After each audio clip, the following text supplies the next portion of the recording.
l'agence So Wine présente So Wine Talks. La première série de podcasts analysant les tendances marketing et communication dans l'univers du vin et des spiritueux. Pour ce premier numéro, nous nous sommes rendus sur le salon Wine Paris, événement majeur né de l'union de Vigny Sud et de Vinovision Paris, qui s'est tenu à Paris, porte de Versailles, du 11 au 13 février 2019. Pendant les 3 jours du salon, So Wine animait un espace dédié aux enjeux des tendances de la communication, aux innovations digitales et à l'évolution des organisations, avec pour fil conducteur le thème de la transformation, au travers de conférences et de formations. C'est donc dans ce contexte, et avec ce thème de la transformation appliqué au secteur du vin, que nous avons tendu notre micro à des professionnels pour échanger avec eux sur les challenges d'aujourd'hui et de demain pour le monde du vin. Pour le premier entretien, j'ai rendez-vous avec Sébastien Latz, directeur de MDCV Provence, qui regroupe le château de Berne, le château des Bertrands, le château Saint-Roux et Ultimate Provence. Bonjour Sébastien Latz, est-ce que vous pourriez vous présenter pour nous ? Bonjour, je suis le directeur d'une entreprise qui s'appelle MDCV, qui est une entité qui est assez récente, le nom date il y a à peu près 6 mois, et en fait c'est une entité qui regroupe, qui est la signature commune de 4 vignobles, 4 châteaux, tous en Provence, tous avec des terroirs un peu spécifiques à la Provence.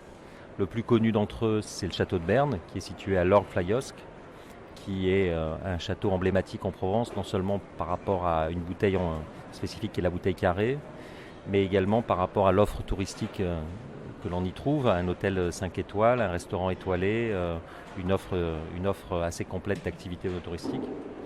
140 hectares de vignes, donc ça c'est le château de Berne. Le deuxième château historiquement de la galaxie MDCV en Provence, c'est le château des Bertrands. Donc là on est sur un autre terroir, au Canet des Morts, dans la réserve de la Plaine des Morts. C'est un domaine de 80 hectares de vignes, 200 hectares de forêt.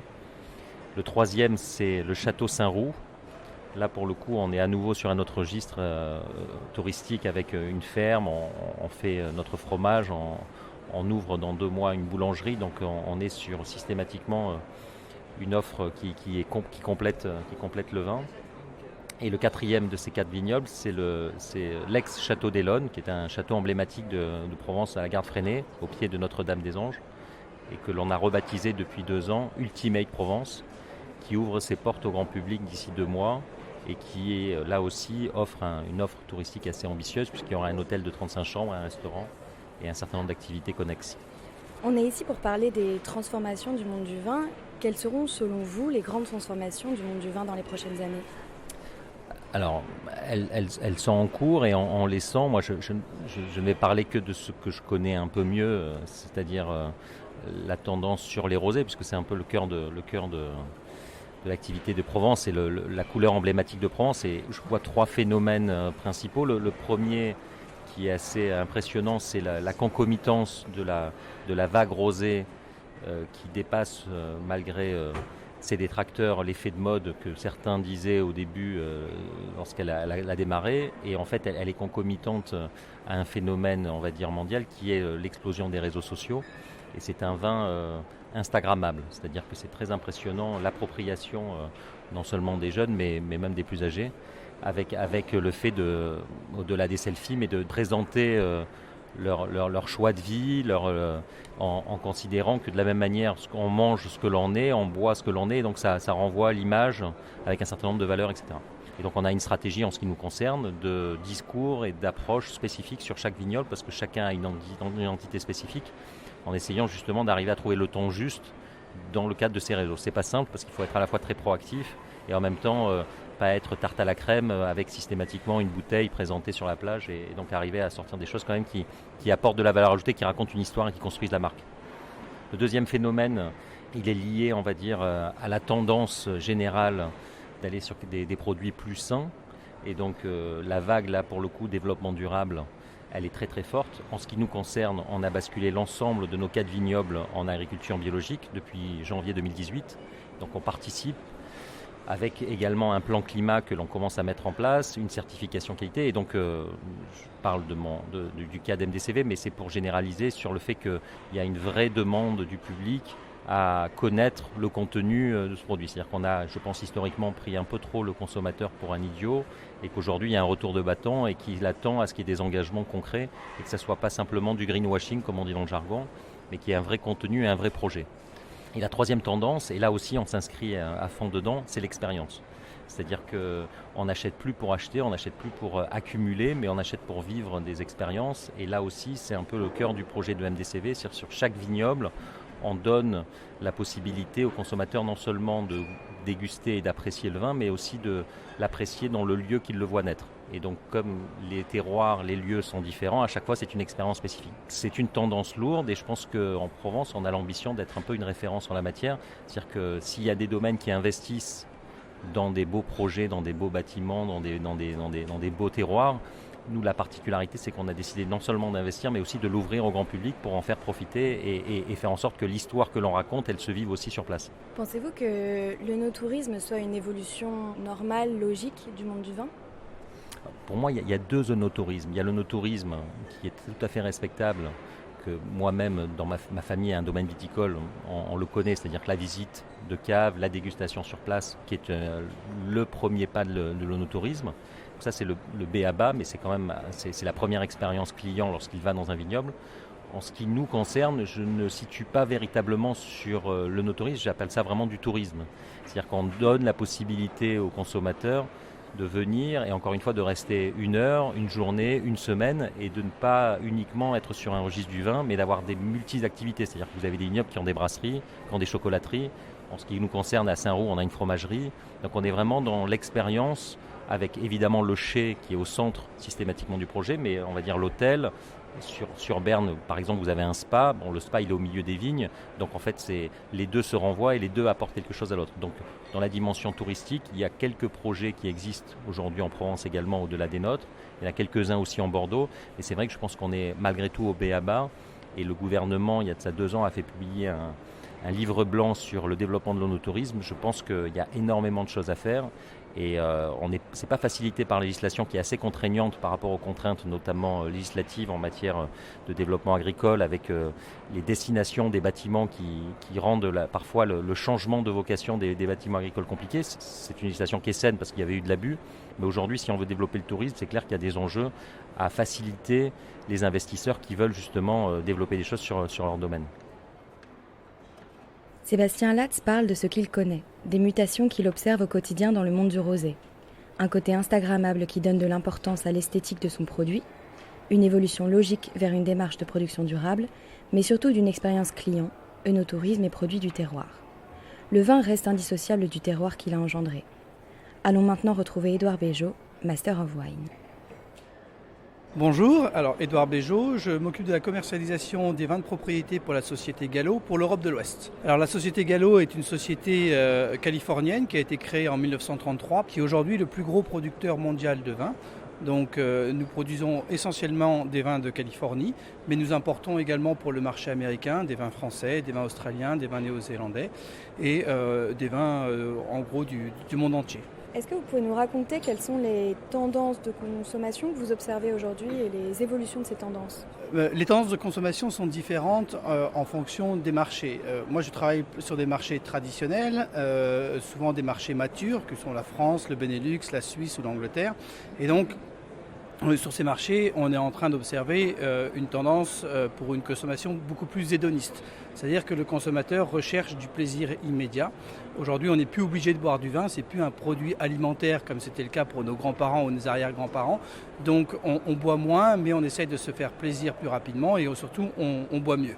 Donc surtout chez les jeunes consommateurs, on se rend compte que le vin devient un produit de consommation plaisir et les tendances actuelles que nous observons sur les rosés de Provence par exemple aux États-Unis mais aussi en Angleterre sur le Prosecco ou sur des vins beaucoup plus souples et faciles à boire confirment cette tendance. On se rend compte aussi que le consommateur est beaucoup plus zappeur, c'est-à-dire qu'il n'est plus forcément affilié à une catégorie. Il boit du vin mais il boit aussi des bières spéciales, il boit aussi des cocktails et aujourd'hui le vin comme le champagne sont en concurrence directe avec le gin tonic ou avec des bières d'abbaye. Donc en fait, pour nous, c'est un challenge au niveau de l'industrie parce qu'il faut sans cesse se renouveler et sans cesse attirer des nouveaux consommateurs. Et c'est ça le plus gros défi pour l'industrie aujourd'hui du vin, c'est de recruter des nouveaux consommateurs. On se rend compte aussi que pour les jeunes, l'origine et le cépage sont de moins en moins importants. Autant pour les seniors, ça reste important, autant pour les jeunes, la recommandation est un point beaucoup plus fort, par exemple, que l'origine ou que le cépage. D'ailleurs, il y a quelques années, on n'utilisait jamais les notes du site Vivino. Aujourd'hui, c'est vraiment un critère d'achat important pour pas mal d'acheteurs, au même titre qu'une note par cœur ou que des étoiles dans le guide Hachette. Donc ça, la recommandation par les autres consommateurs et l'interaction entre les consommateurs, c'est une tendance qui est très très forte sur le marché. Et enfin, je dirais la traçabilité et l'éco-responsabilité, c'est-à-dire qu'on se rend compte encore une nouvelle fois, on n'est pas obligé de boire du vin. Les consommateurs sont prêts à payer plus, mais ils veulent savoir exactement ce qu'ils ont dans la bouteille. Donc ils veulent connaître l'origine, ils veulent connaître le vigneron, ils veulent interagir avec la personne qui a fait le vin, mais surtout ils veulent savoir comment ce produit a été fait et connaître, je ne dis pas le bilan carbone ou les ingrédients, mais je pense qu'à un moment donné on va devoir y venir et le consommateur veut avoir une traçabilité sur le produit qu'il consomme. Est-ce que c'est cela que vous appelez consommer mieux ? Non, je pense que consommer mieux, c'est porter un peu plus d'attention à ce qu'il y a dans notre verre. Aujourd'hui, on le fait également pour ce qu'il y a dans notre assiette, c'est-à-dire que pendant des années, les consommateurs, on était dans une société de consommation à outrance, on ne savait pas forcément ce qu'on consommait, on ne se posait pas forcément de questions parce qu'on faisait confiance. Aujourd'hui, le consommateur, et notamment les jeunes consommateurs, ne font plus confiance sans savoir. Donc on doit leur communiquer on doit leur communiquer plus d'informations sur les produits, et ce que je trouve tout à fait normal. Et donc c'est ce que j'appelle consommer mieux, parce qu'on consomme moins, mais on a une connaissance beaucoup plus approfondie des vins que nous consommons. En fait, quand vous parlez avec des personnes qui ont 50, 60 ans, vous leur posez des questions sur le cépage, vous leur posez des questions sur les modes de vinification, vous leur posez des questions sur la viticulture. Il y en a beaucoup qui sont incapables de vous répondre. Les jeunes consommateurs, aujourd'hui, ils s'intéressent à tous ces sujets. Alors les réseaux sociaux, ça aide, les sites internet, ça aide, le fait qu'aujourd'hui on voyage beaucoup plus facilement, ça aide également, et le fait que les vignerons se déplacent dans les salons, qu'il y a beaucoup plus d'interactivité entre les consommateurs et les producteurs, ça favorise effectivement cette transmission de l'information. Mais ce qui est sûr, c'est que les consommateurs aujourd'hui veulent avoir beaucoup plus d'informations. Et au bout du compte, tout le monde est gagnant, puisque ça pousse la qualité vers le haut, et les gens qui ne font plus de qualité, qui ne font pas de qualité, automatiquement meurent. Aujourd'hui, je pense que la qualité des vins n'a jamais été aussi élevée. Moi, j'ai la chance de goûter des vins du monde entier et beaucoup de vins de régions différentes. Il est très rare de tomber sur un mauvais vin. Et quel grand changement dans le marché du vin voyez-vous lié à la transformation digitale ? Alors, le digital a complètement transformé et va complètement transformer notre industrie dans les années à venir. Nous avons la chance d'avoir un produit qui correspond, qui rentre parfaitement dans les critères des réseaux sociaux. Le vin, c'est un produit social, c'est un produit de convivialité. Donc forcément, c'est un sujet qui intéresse sur les réseaux sociaux, puisqu'on a envie d'échanger son expérience. Une fois qu'on a trouvé un bon petit producteur ou une super bouteille, on a envie de la partager avec sa communauté, on a envie de la partager avec ses amis. Et donc du coup, le vin rentre parfaitement dans les critères de produits stars sur les réseaux sociaux. Donc l'avenir se joue sur le digital, alors pas seulement sur les réseaux sociaux, mais aussi pour la commercialisation. On se rend compte que les jeunes consommateurs aujourd'hui se détournent des réseaux traditionnels, qu'ils achètent de plus en plus en ligne. Aujourd'hui, les ventes en ligne, c'est 10% en Europe de l'Ouest. Donc nous, on a repensé complètement notre stratégie pour répondre au challenge du digital. Ça représente pratiquement 50% de notre investissement marketing aujourd'hui, à travers 3 axes. Premièrement, produire du contenu, parce qu'on se dit que les réseaux sociaux, c'est quelque chose de facile, mais non, ça demande du temps, ça demande de l'investissement, et pour produire un contenu de qualité qui permet de recruter des consommateurs, c'est un investissement significatif, à la fois pour des vidéos sur YouTube, des images qui soient sympas pour Instagram, des histoires à raconter sur Facebook, enfin tous les supports possibles ont besoin d'être travaillés. Ensuite, il faut aussi retravailler nos sites institutionnels. C'est-à-dire que sur nos sites institutionnels, les consommateurs viennent chercher de l'information, ils veulent justement savoir comment nous élaborons nos vins, ils veulent connaître, ils veulent voir le vigneron ou le winemaker dans notre cas. Et donc nos sites ont été complètement retravaillés et il faut que ce soit des sites qui soient capables de répondre à un consommateur qui surfe sur un ordinateur ou sur une tablette, aussi bien sur un smartphone. Et en plus maintenant il faut les lier à des plateformes digitales d'achat. Donc nous, durant les 2-3 dernières années, nous avons revu pratiquement l'intégralité de nos sites internet. Ça a été un investissement très très important en améliorant le contenu, en améliorant les images, en améliorant l'interactivité. Et enfin, on investit aussi beaucoup sur le CRM parce que les données que nous permet le digital sont des données précieuses et importantes qui nous permettent de connaître beaucoup mieux nos consommateurs et donc à la fin de créer des produits qui répondent plus à leurs demandes. Comme le dit Édouard Béjot, la transformation digitale change fortement les modes de consommation du vin, tant dans la connaissance de nouveaux produits par des applications comme Vivino, de nouvelles façons de s'informer comme les sites des vignobles qui se doivent aujourd'hui de raconter l'histoire du vigneron, que par l'achat des bouteilles directement sur Internet. Fidéliser ce client zapper à sa marque et à son histoire est d'autant plus important qu'il peut participer activement à sa communication via les réseaux sociaux. Pour Anne Malassagne, l'histoire de sa maison est primordiale. Quand elle parle de la maison de Champagne à Aire-le-Noble dont elle est l'héritière, c'est aussi l'histoire familiale qu'elle raconte.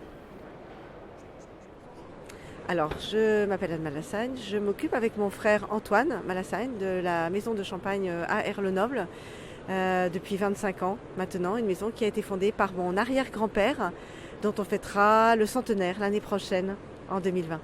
Vous me disiez qu'il y avait eu plusieurs phases de développement sur votre domaine, est-ce que vous pouvez nous les expliquer ? Oui, tout à fait. Donc mon arrière-grand-père est arrivé en 1915, en plein milieu de la guerre, et a commencé à commercialiser ses champagnes en 1920. Et puis se sont succédés ensuite les générations. Et papa, lorsqu'il a repris donc l'affaire en 1973, n'a eu de cesse à cette époque que de chercher à produire un maximum de raisins et de champagne. Il fallait que les vignes produisent le plus possible. On était à l'époque sur des rendements qui pouvaient atteindre jusqu'à 20-25 000 kilos, ce qui est impensable aujourd'hui. Et puis dans les années 90, les choses changent radicalement, la crise s'installe, guerre du Golfe, les ventes à ce moment-là chutent très fortement et c'est à cette époque que la plupart des maisons de champagne qui étaient encore familiales sont vendues à des grands groupes. La maison à Aire-le-Noble ne devait pas échapper à cela et mon père, qui avait des difficultés financières très fortes, nous informe à ce moment-là qu'il souhaitait vendre le domaine et je ne prends pas beaucoup de temps pour réfléchir et dire à mon père que je viens le rejoindre pour l'aider. À ce moment-là, la démarche a été tout autre. Après le souci de produire un maximum de raisins et de bouteilles, là nous étions plutôt sur une démarche de qualité. Ma première préoccupation a été de réduire les rendements dans les vignes pour aller vers un raisin avec une belle maturité et un état sanitaire très sain, partant du principe que un bon vin, donc un bon champagne, c'est d'abord un bon raisin. Donc aujourd'hui, on est sur des rendements qui vont aller de 8 000 à 11 000 kilos. On n'est évidemment pas du tout sur les volumes de l'époque à plus de 20 000 kilos. Donc la démarche a plus été sur la qualité que sur la quantité. Et puis aujourd'hui, on est face à une nouvelle évolution qui n'est pas tant économique pour nous, en tout cas dans la vigne, que climatologique. Il est certain que l'on note depuis une quinzaine d'années une tendance de fond qui est une baisse des acidités. Nous, on n'a pas pu l'anticiper, bien sûr, il y a 15 ans, mais on est situé sur l'un des grands crus de la Côte des Blancs, qui est le terroir de Chouilly. Chouilly, c'est un terroir exceptionnel, dont les qualités sont reconnues par les grands chefs, notamment pour son caractère très généreux, très beurré. Et donc, c'est un terroir qu'il a fallu apprivoiser avec Antoine, comprendre, pour valoriser justement ces qualités tout à fait particulières, mais en même temps avoir des finales sur la précision et la fraîcheur. Donc on a entamé une démarche pour mieux maîtriser ce terroir il y a maintenant une quinzaine d'années. On a commencé par travailler les récoltes en bloquant les malolactiques quand c'était nécessaire, sans dogmatisme, mais de façon très pragmatique, en dégustant les mots à chaque vendange et en adoptant notre vinification. Il faut remarquer qu'il y a 15 ans, on bloquait entre 10 et 15% des fermentations malolactiques. Depuis 2 ans, en 2017 et en 2018, on a bloqué 100% des fermentations malolactiques. Ceci montre bien qu'il y a donc une vraie évolution des niveaux d'acidité au raisin.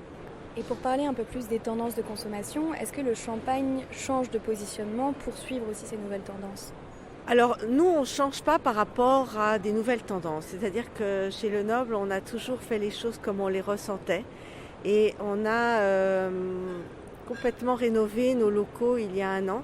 On a rénové nos locaux en se disant qu'on allait faire une cuisine qui deviendrait le centre de vie de ces nouveaux locaux, parce qu'on avait envie, nous d'abord, de déguster nos champagnes de façon moins formelle, moins conventionnelle, plus décontractée, et de les consommer avec nos clients comme on les consomme à la maison. C'est-à-dire dans le partage, dans la convivialité, dans l'expérience et dans l'échange. Et moi, ce que j'adore, je trouve que nos vins goûtent très bien sur des produits très simples, mais des produits de qualité. Et lorsque nos clients viennent, après une dégustation assez technique, assez pointue, et bien là, on va se mettre sur notre table de cuisine où on a un îlot central, une table de cuisson, notre rôtisserie qui tourne, et on met sur la table notre poulet grillé, le pain fait maison, le pâté en croûte, notre jambon cru qui est sublime sur le rosé. Et là, on met toutes les bouteilles sur la table et on va organiser un cocktail déjeunatoire ou un cocktail dînatoire. En tout cas, on ne va pas construire un repas sur une entrée plat dessert, mais on va partager ces assiettes de charcuterie, de fromage, de pâté en croûte autour de nos différentes cuvées. Et chacun, par rapport à ses goûts, va pouvoir déguster, faire les meilleurs accords, celui qui lui ressemble le plus. Donc on va être dans une démarche beaucoup plus simple tout en étant très rigoureuse, puisque on va attacher de l'importance à la qualité des jambons, à la qualité du pâté en croûte, on va faire notre pain chez nous, mais pour autant on va être dans une démarche très conviviale, très chaleureuse, de partage, moins structuré, moins formel que peut-être nos parents avaient l'habitude de faire ou nos grands-parents. Ça correspond aussi, je crois, à ces envies des trentenaires, de ceux qui ont atteint la quarantaine et qui ont envie d'avoir des modes de consommation de vin qui leur ressemblent, moins guidés, plus simples. Je crois qu'aujourd'hui, on consomme moins, on consomme mieux. Et c'est aussi dans cette démarche que le champagne doit s'inscrire. Ainsi, Anne Malassagne nous montre que si le vigneron devra s'adapter au réchauffement climatique dans les prochaines années, il s'est en fait toujours adapté à son terroir. Ce qui est important, chez Le Noble, c'est de garder l'histoire de la maison. Un champagne pointu mais humble, qui se déguste avec des produits simples mais rigoureux.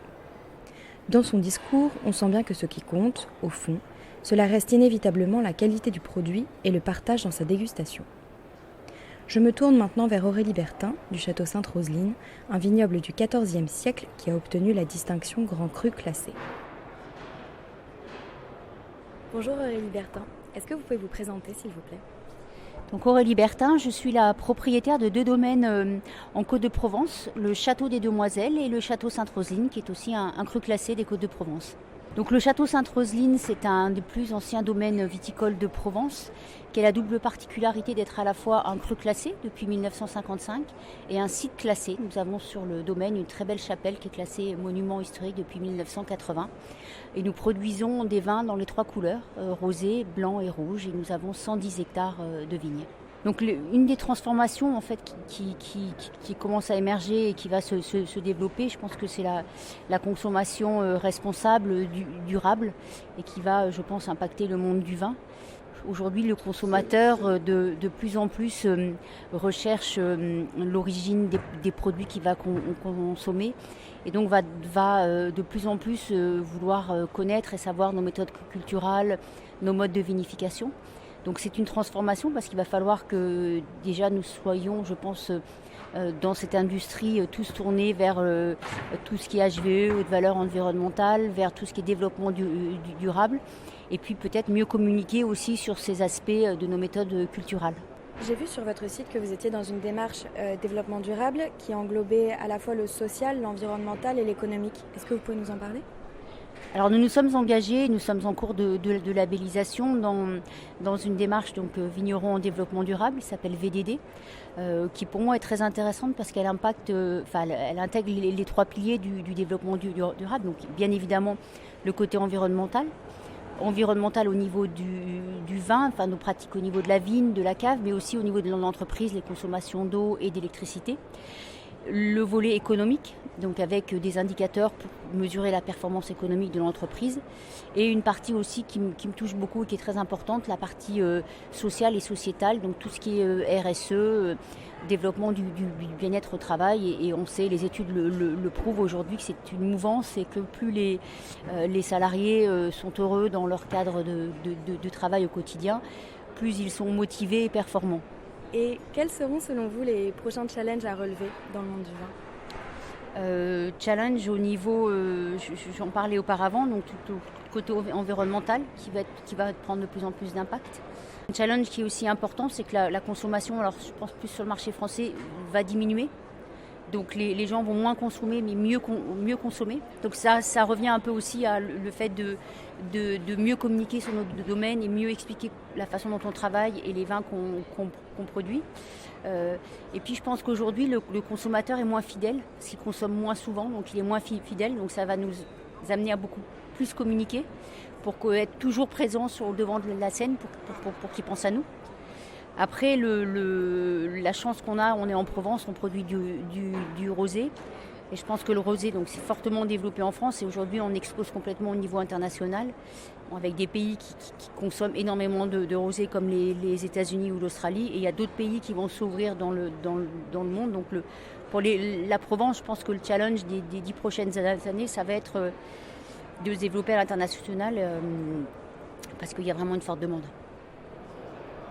Pour Aurélie Bertin, avoir un vignoble lancé en développement durable, cela ne désigne pas seulement un engagement écologique, mais aussi une économie durable et un impact social responsable.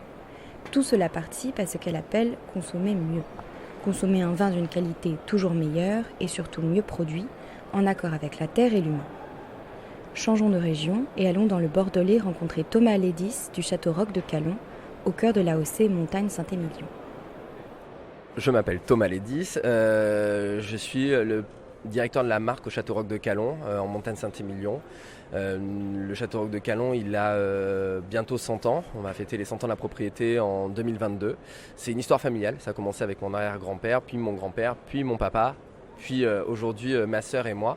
Alors, quelles sont les grandes transformations que vous observez dans le monde du vin ?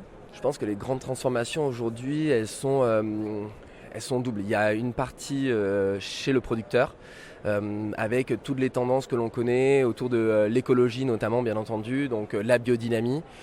Avec aujourd'hui, non pas des chapelles qui s'affrontent, il ne faut pas le voir comme ça, mais des gens qui voient les choses différemment avec les moyens qu'ils ont pour pouvoir intervenir et faire en sorte que on soit les premiers acteurs au niveau environnemental. Il faut savoir qu'on est aujourd'hui les premiers touchés par le changement climatique. Nous, on le voit au quotidien avec des cépages qui changent, avec des vins qui changent. Il y a quelques années, on avait du mal à avoir des vins qui avaient un degré d'alcool entre guillemets suffisant pour du Bordeaux. Aujourd'hui, on a du mal à avoir des vins pas trop alcoolisés. On monte à des degrés qui sont assez importants et on se rapproche très rapidement des vins du Sud si on ne fait pas attention. Donc on est vraiment les premiers touchés et ça, c'est le réchauffement climatique. On est en plein dedans. Donc nous, aujourd'hui, ce que l'on voit en tout cas, c'est il y a ceux qui ont les moyens parce qu'ils le font depuis longtemps. Et quand je dis moyens, c'est aussi les moyens financiers de le faire, de faire du bio et de le faire très bien.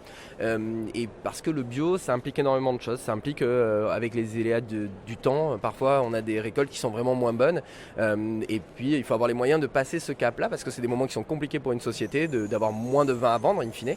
Donc voilà. Nous, au Château Roques de Calon, on n'est pas dans cette dynamique-là. On est dans une dynamique qui est de l'agriculture raisonnée. Ça veut dire quoi ? Ça veut dire qu'on traite au niveau chimique de manière très systémique, c'est-à-dire très précis. C'est de la microchirurgie, c'est du fait main, donc avec le moins de produits possible et le mieux possible.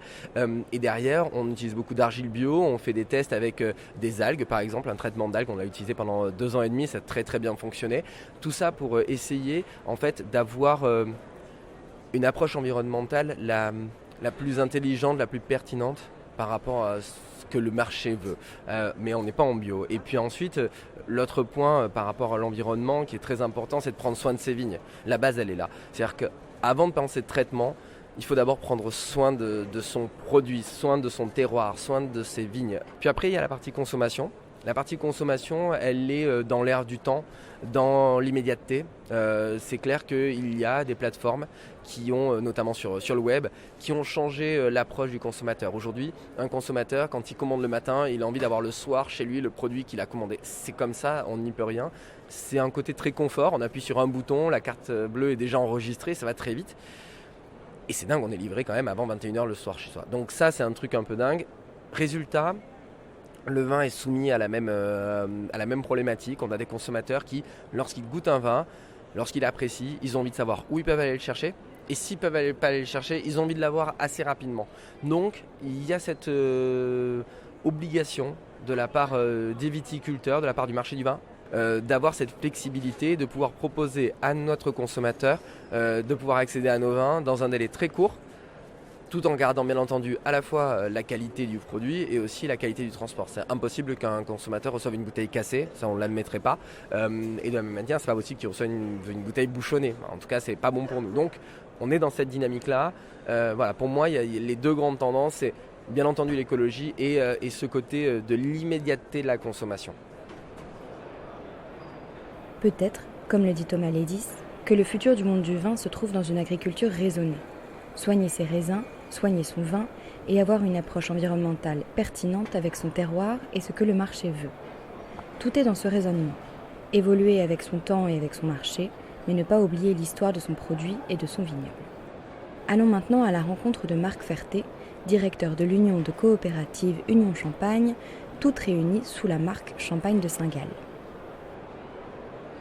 Alors, Marc Ferté, je suis directeur général d'une union de coopératives en Champagne qui s'appelle Union Champagne et qui a cette particularité de regrouper 14 coopératives.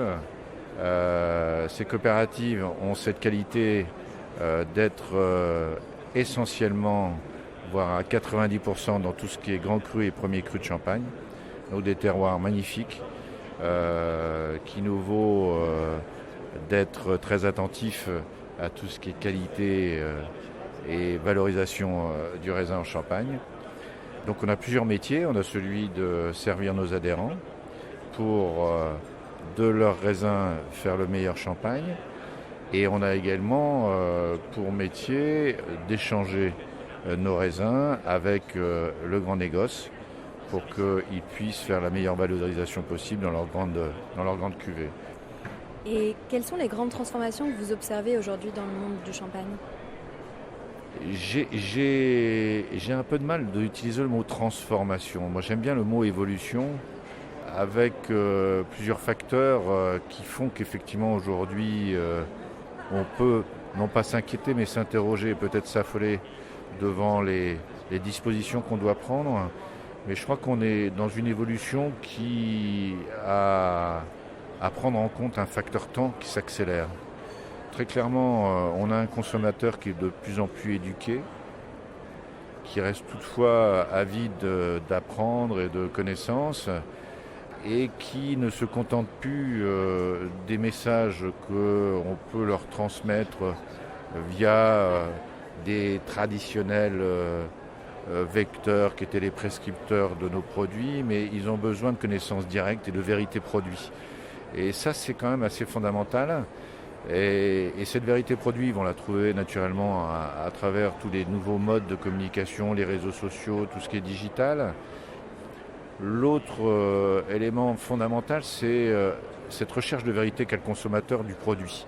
C'est-à-dire qu'il ne peut plus se contenter d'une construction d'image qu'on peut faire autour d'un produit qui n'est pas forcément lié à l'essence même du produit. Et dans notre univers qui est celui du vin, il y a vraiment une intention d'avoir la vérité produit. Alors, ce qui est très pertinent pour le modèle coopératif, puisque qu'est-ce qu'on est ? Nous, on est des producteurs avant tout. On est des vignerons.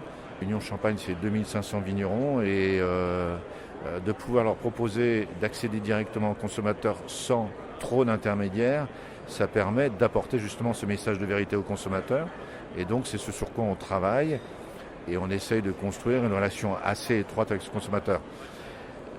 Ce qu'on sent aussi, cette notion de vérité et cette notion d'exigence du consommateur génère une certaine multiplicité dans les attentes, donc une multiplicité dans l'offre, ce qui tombe bien dans notre métier et dans notre secteur d'activité du vin, parce que, comme on le voit ici, on a une surabondance d'offres, une multiplicité dans cette offre, et je pense que c'est parfaitement d'actualité, aussi paradoxalement que ça peut se présenter, parce que le consommateur a besoin de variété. Alors, ça peut l'amener à zapper, et peut-être que la fidélité n'est plus aussi importante qu'elle a pu être, mais ça offre aussi beaucoup d'opportunités, et à nous de répondre à ces opportunités. Donc de la multiplicité dans l'offre, de la créativité, pas avoir peur de sortir des standards de consommation que nous offrions. Et selon vous, le consommateur souhaite que vous ayez des moyens de production justement durables, comme vous le dites ? Ah, certainement. Je crois qu'on ne peut pas imaginer faire l'impasse sur cette dimension environnementale. Même si les façons dont on a pu gérer cette problématique jusqu'à maintenant, en s'arrêtant par exemple sur la dimension du bio, qui est une approche, mais qui n'est pas la seule. Aujourd'hui, personne ne revendique le fait qu'on peut s'opposer à cette dimension de viticulture durable, et il n'y aura demain plus aucun champagne et peut-être plus aucun vin qui n'aura pas pris en compte de cette dimension, parce que ça sera le minimum requis pour pouvoir être consommé. Ceux qui font cette impasse-là commettent une erreur grave. Après, jusqu'où il faut aller dans le domaine, il faut conserver quand même une dimension humaine dans l'élaboration du vin. Il y a le terroir, il y a le savoir-faire, et ce savoir-faire-là, il doit se maintenir. On ne peut pas faire fi de ça et laisser faire seule la nature, parce qu'on en connaît les inconvénients et les déviances. C'est un produit qui peut vite devenir inconsommable si on n'a pas un minimum maîtrisé son élaboration. C'est un très beau sujet parce que nous, ça nous convainc bien, encore une fois, puisqu'on est des vignerons avant tout, et c'est notre première préoccupation. Et on ne peut pas faire un bon vin sans un beau raisin, et donc on nous ramène à cette valeur-là. D'autres histoires sont à raconter sur le vin, mais c'est quand même la plus belle histoire. C'est celle de la nature et de sa capacité à produire un joli fruit qui, transformé, deviendra un joli vin. Voilà. La grande évolution que Marc Ferté constate, c'est que le consommateur est en quête de vérité. Vérité du produit qui doit être fait le plus naturellement possible, transparence dans l'histoire de la marque et de ses producteurs, échange sincère avec les autres consommateurs via les réseaux. Oublier ces critères, ce serait passer à côté de jeunes consommateurs en quête d'information. Nouvelles méthodes pour communiquer, nouvelles méthodes de production et de consommation, il ressort finalement de tous ces discours un fort retour à la terre. Dans les méthodes de production avec une agriculture plus durable, dans les méthodes de consommation avec un client qui désire connaître l'histoire du produit et de ceux qui le travaillent jour après jour, et dans le no-tourisme enfin avec de nouvelles façons de déguster le vin et de l'appréhender. Transformation ou évolution, la diversité des professionnels du vin présents à Wine Paris nous montre que l'industrie du vin a encore de beaux jours devant elle. So Wine Talks reviendra dans quelques semaines pour décrypter à nouveau les tendances de consommation du vin et des spiritueux. En attendant, si vous avez aimé cet épisode, n'hésitez pas à le partager sur Twitter et Facebook et à lui donner des étoiles sur iTunes. À très vite.